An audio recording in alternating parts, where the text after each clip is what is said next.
Hey folks, how's it going? Dr. Spin, eclectic album reviews and general musical meanderings. We're halfway through the big Tier 1 push, 48 albums in 6 weeks. These are the albums that are going to set the standard for everything we listen to throughout the rest of the year, and will serve as our control group as we curate the top 20 albums of 2026. So let's get started with John Adams' Road Movies. John Adams is a composer that I'm most familiar with his large-scale orchestral works. As a matter of fact, not too long ago, I convinced my 3-year-old daughter that Short Ride in a Fast Machine was a theme song for The Flash. But this particular collection shows a little bit more intimate side of his work. It's a collection of his piano works that spans from 1997 to the year 2001, and it was released in 2005. And it kind of shows the way in which John Adams is moving away a little bit from more traditional ideas about what minimalism is, and integrating it a little bit more into more programmatic ideas. Now, John Adams has always been fascinated with motion in all its forms as sort of an inspiration for his music, and this is really no exception. The piece itself, Road Movies, is supposed to be an accompaniment to a trip across the United States. And encapsulating that statement, you can talk a little bit about one of John Adams' main inspirations, because his music is in its own way kind of patriotic, in the same way that Aaron Copland's music was patriotic, but instead of leaning into Appalachian themes like Aaron Copland was known for, he looks more towards the wide open spaces of the West for inspiration. And certainly this piano violin duet, despite being a little bit more bare bones, has that sense of representing that flat, wide open area in a pretty compelling way. Another piece that sort of represents his interest in this area of the United States is his piece Hallelujah Junction, which is a vertiginous piano duet that shows the two players going in and out of phase in a very sort of traditional minimalist fashion. And although he uses compositional techniques that are more connected with traditional ideas of minimalism on this piece, it still has a programmatic sense to it that I think a lot of other minimalist composers just don't really get at. Guys like Philip Glass and Steve Reich, they write the music first, and a lot of the context gets built around that, as opposed to being inspired by something very specific. I think throughout the album, John Adams' identity as an American composer is unmistakable. Certainly if you look at the piece American Berserk, which was written just in the months after 9/11 happened, it's the most chaotic of the pieces, and certainly shows a lot of the inner turmoil I think that Americans were feeling at the time. As such, it's probably the least minimalist, characteristically speaking, of all the pieces. But still, it has that sense, retains that sense of motion. And that allows Road Movies to really show travel and space and the American experience all overlapping into music with both restraint and momentum.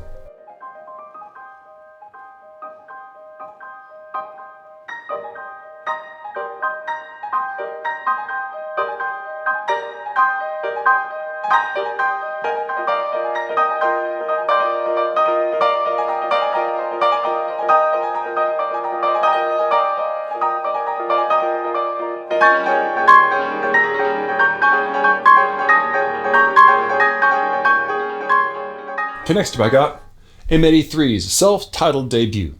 M83 is a project that's well known, at least in my mind, for emotional expansiveness, and that is here on this album, but in really its only skeletal, almost like foundational form.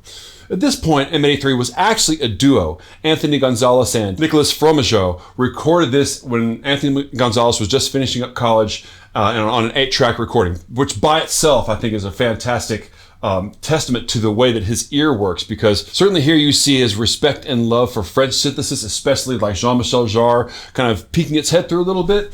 But the sounds are much more grating, they're much more buzzing, they're a little bit more lo-fi, but they still are able to capture that emotional complexity that I think M83's music has as it goes forward. Now, the music on M83 is almost entirely instrumental, with a few, exceptions of like samples that are used for the purposes of sound collage. And that's not terribly abnormal. M83 has always had one foot in that instrumental realm, and it was only after several albums of experimentation and that sort of thing that really allowed him to blossom into the songwriter that he would become whenever you get things like Midnight City a few years later. But that doesn't mean it's bereft of narrative by any stretch of the imagination. M83's music has always been very narratively pregnant, to where you could put almost any text or any image over it and still derive some sort of meaning out of it. But there's a special little decoder ring on this album that really opens up a whole different realm of emotional weight, I think. And that's when you read down the titles of the songs. When you read down the titles of the songs, it actually forms a little short story. Last Saturday night at the party, Kelly, sitting facing that violet tree, staring at me. I'm getting closer. She stands up, caresses slowly my face. I'm happy, she said. This sort of story by suggestion would become the real trademark of M83's later work. And the suggestion of this sort of poetic passage, I think, is really charged by the emotional density of the album. Joy, nostalgia, sadness, tension, wonder, all coexist in this album in different ways. And it's always been that aspect of M83's music that's made them so compelling and able to cross over from being a pop outfit with deep, nostalgic ties over into soundtracks and all the other things that have been successful in M83's work. You start to see it right here in its most prototypical form.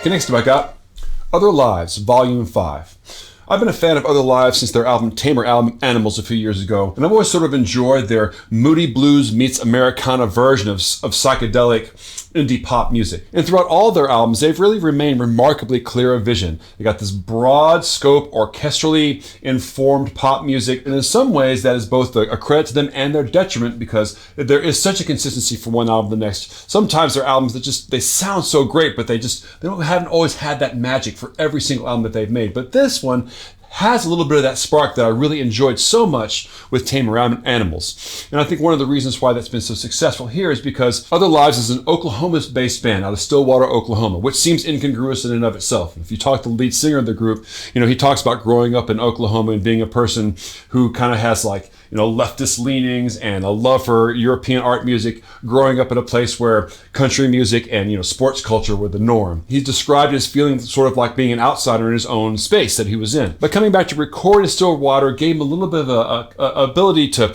reflect not only on just the nostalgic qualities of being back in that space, but also the space that he's traveled since then, and the band has traveled. So the whole band came from Stillwater, Oklahoma. They share a lot of common ground in that area. So this is not just a homecoming for them, but in some ways is an acoustic portrait of their homeland. Very much in the same way that perhaps Sigur Rós, is able to capture the vast expanses of Iceland. I think that in some ways these guys capture something very essential about that part of the U.S. as well. And they use that same widescreen, cinematic sound that they've been developing ever since their first few albums to capture something essential about that experience. Oh, it takes a part of me to come and take a part of me.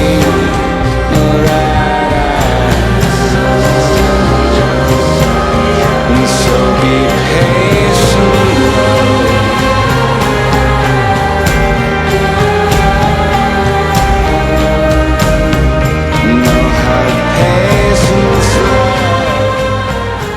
And finally I got Katie Day's Forever Music. Now what you'll notice about Forever Music the very first time you listen to it, especially in contrast to that Other Lives album, is the way that the production works. It's very, very dry vocals, almost ASMR quality, and it gives them this almost brittle sense that they're just gonna crack at any moment. And there are times in this album when they do just that. It spills over into this sort of electronically derived distortion, glitchy feel to the vocals, and that makes the whole album feel a little bit unsettled, a little bit deranged in some ways. It's not hard to listen to those vocals and imagine the sort of pixie-like character like you see on the album cover singing them. But there's something programmatic about that in relationship overall to Forever Music, because the album seems to me to be about closeness at distance, having a relationship with somebody, but also feeling like that you're lonely and isolated from them. My personal interpretation of that is almost like online relationships, which really kind of accounts for that computerized distortion, the glitchy feeling that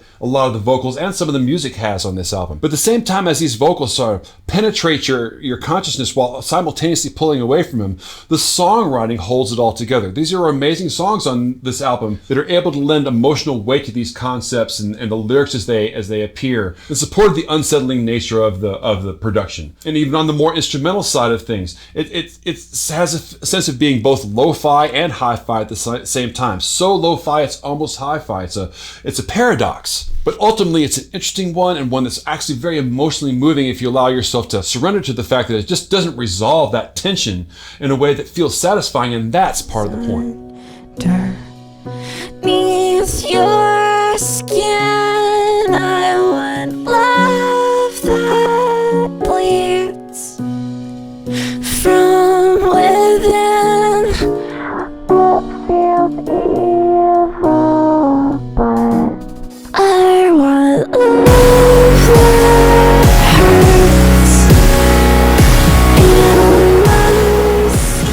that's all I got for you guys this time around. So if you like this video, please like and subscribe, share it out with your friends. Also follow me over on Spotify. All these tracks are going up in a massive list that is going to just keep getting bigger throughout the year. So you should go check that out. And if you want to be part of my Viewers Choice panel to help curate the Viewers Choice Top 20 for this year, please sign up for my Patreon below. And until you see you next time, I'll catch you guys on the flip side.